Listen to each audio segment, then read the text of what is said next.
नमस्कार, आप देख रहे हैं द इंडस न्यूज और मैं हूं आपके साथ नेहा चौबे।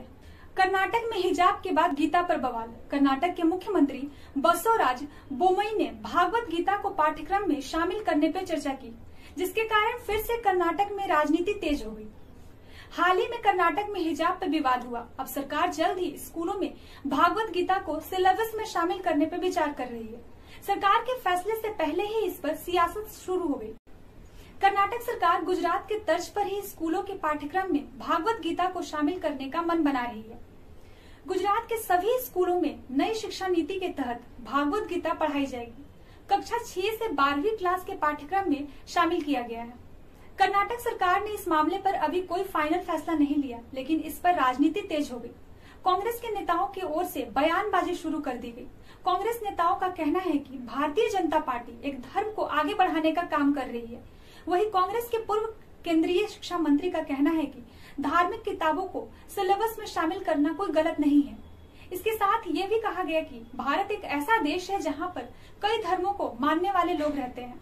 उन्होंने सवाल उठाए कि ये कैसे कह सकते हैं कि केवल भागवत गीता ही धर्म और भारतीय संस्कृति और परंपराओं की शिक्षा देती है।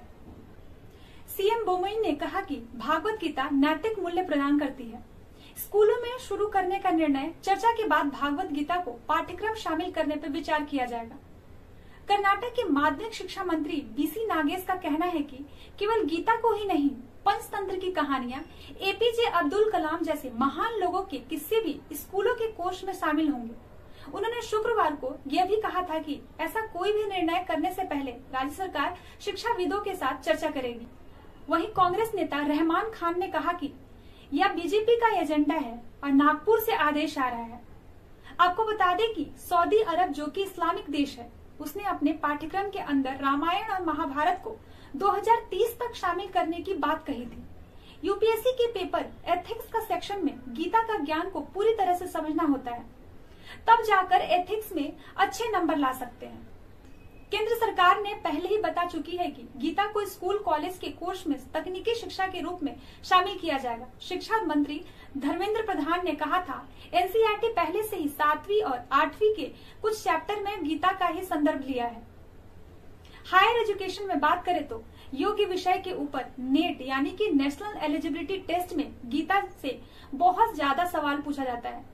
ऐसा कई जगह है जहां गीता का अंश मिल जाए। इसी तरह के डेली अपडेट के लिए बने रहे द इंडस न्यूज के साथ। तब तक के लिए धन्यवाद।